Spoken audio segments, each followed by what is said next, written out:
Hey guys, Ken here from the Retro Toy Escapades channel in Malaysia. For today's video, I just wanted to put up some follow-up thoughts on MOTU Origins Wave 9, touch on maybe some of the aspects of the figures that I neglected to mention in my initial video reviews, and also to address some of your questions and requests. Now, this is not a review of the figures itself. You may find individual reviews of each of these figures elsewhere on the channel. Now, first of all, to summarize the feedback received for this overall wave, Montana appears to be the clear favorite with almost all of you out there. However, I did see some feedback where some of you expressed your disappointment that the new revised action feature for Montana does not allow you to have him displayed with his eyes popped out permanently, just like the vintage one did. However, I'm sure that with just a little bit of creativity, most of you can probably find some way around that. Maybe by just jamming something into the slot to keep the lever in place. And that way, Montana will always be keeping his eyes out for you. Now, one of the questions that I see gets asked a lot whenever there's a YouTube debut review video on the channel for a new MOTU Origins figure is, how is it possible that these figures are even out right now? Now, I have come to understand that many of the followers on the channel have had different expectations on the scheduled release dates for these figures based on your country of origin. Now, if you followed the channel for a while now, I've actually provided some very accurate release schedules for the waves as per how we've received them previously, and I did in fact mention that Wave 9 would be out in May.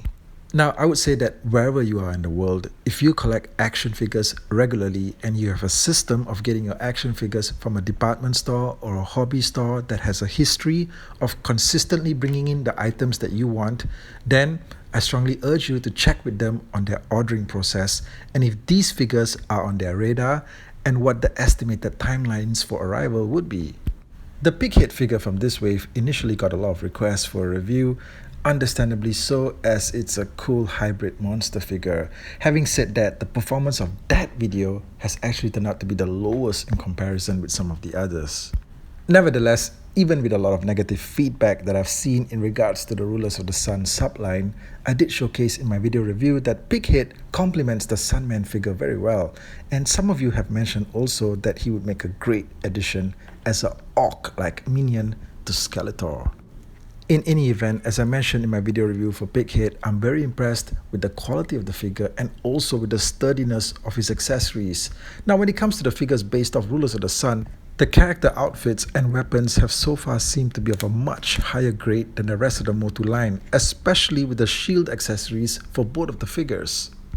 Interestingly, from a lot of feedback that I've seen, I've come to realize that even though MOTU is a global brand with a lot of visibility and popularity, but not every MOTU fan out there is simply interested in getting every action figure, even from something as popular as Origins. Not every MOTU fan out there is fully invested in the action figure line, even with so many options available to them.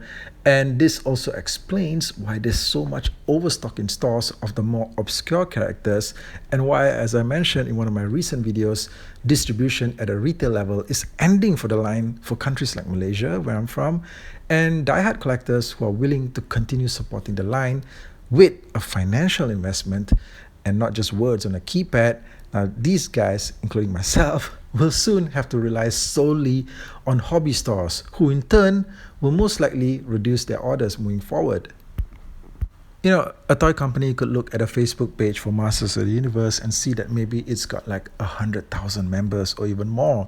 You probably might think that, hey, look, if I launch this toy line and put it out there at a retail level, at a mass commercial retail level, I'm going to get the support from everybody here.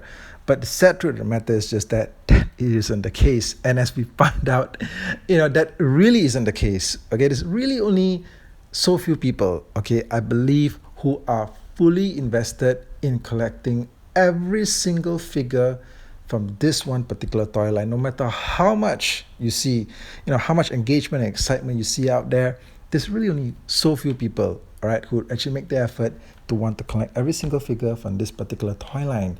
And like I said, okay, when it comes to a diehard fan of any property, there is no obstacle that we cannot overcome to get what we want, no matter what challenges you throw there in front of us. You're telling me that distribution is going to end at retail? We'll find another way, okay? I've shown you, all right?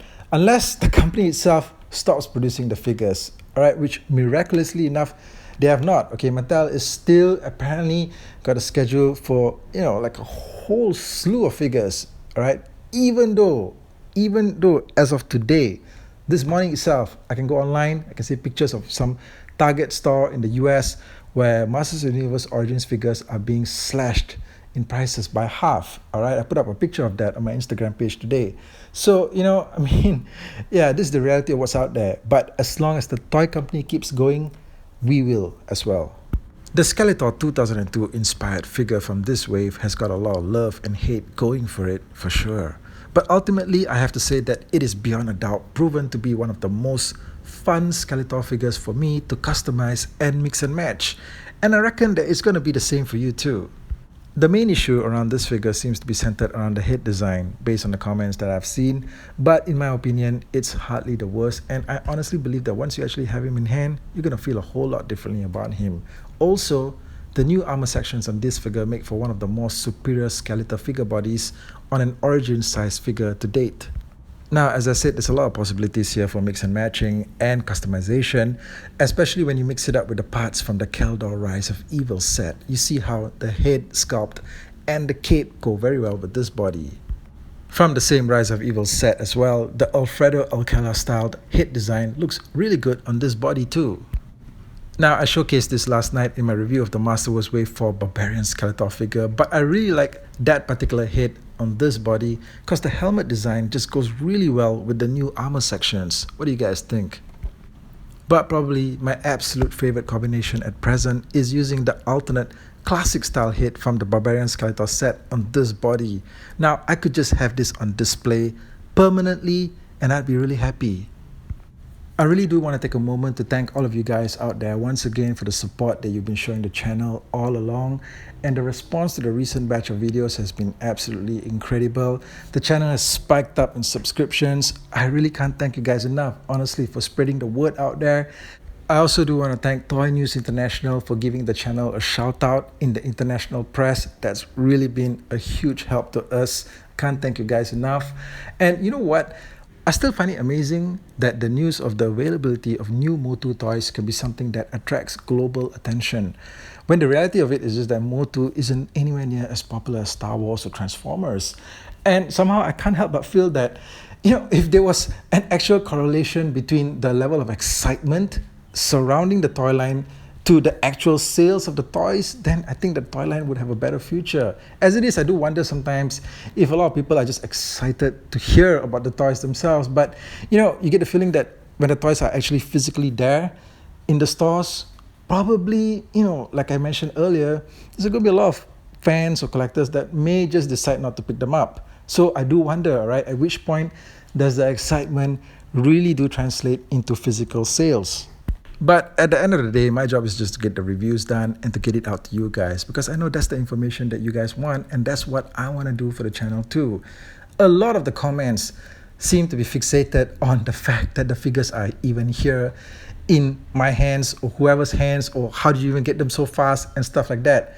Like I mentioned before, it doesn't matter who has them first or last. The point is what you do with them once you get them, all right? Because I don't need to see 100 pictures online of somebody having new figures that I'm interested in, but not bothering to give an in-depth analysis or a review on them.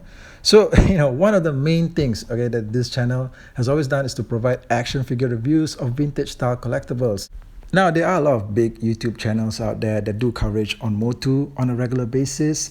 And I did notice that, this news about MOTU Origins Wave 9 hitting Malaysia was big news, okay, everywhere.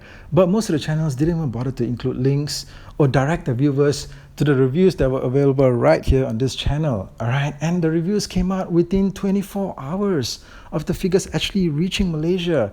Well, that's where I have you guys to thank, all right? You guys are keeping the channel alive, all right? You guys are getting the word out there, all right? If I'm producing a video, hell, I need you guys to be watching it. Otherwise, the entire thing is just going to be nothing more than a wordless pile of debris to be disintegrated by Skeletor's Havoc staff. Okay, He-Man 2002. Now, this is a figure that nobody requested for a review on, all right? I did the reviews for all the other figures in the wave. Nobody was asking about He-Man 2002. Well, I eventually got around to doing him, and the interesting thing is that over the last couple of days, the views and engagement on this particular video review have just spiked up, all right, to the point that it's now the best performing video among all of them.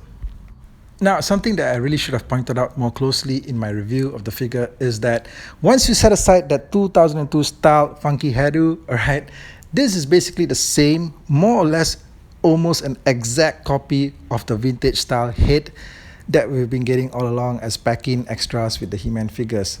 So yeah, I mean, it's a bit disappointing to stress that, but that apparently is the case. There may be some very minute changes between the two, but overall, it's basically the same head. So just to let you guys know what you're getting yourself into. Now, the other thing that I really should have stressed on a little bit more is the fact that the power sword only goes in about that much, okay, on the back of his holder there. And it kind of sticks out a little bit, all right, like the handle on it sticks out maybe a little bit more than I thought it would. I'm not really sure if this is what you guys were expecting, maybe you're okay with it. But to me, it just seems like the sword should have gone in a little bit more. But apparently, it just goes in that much.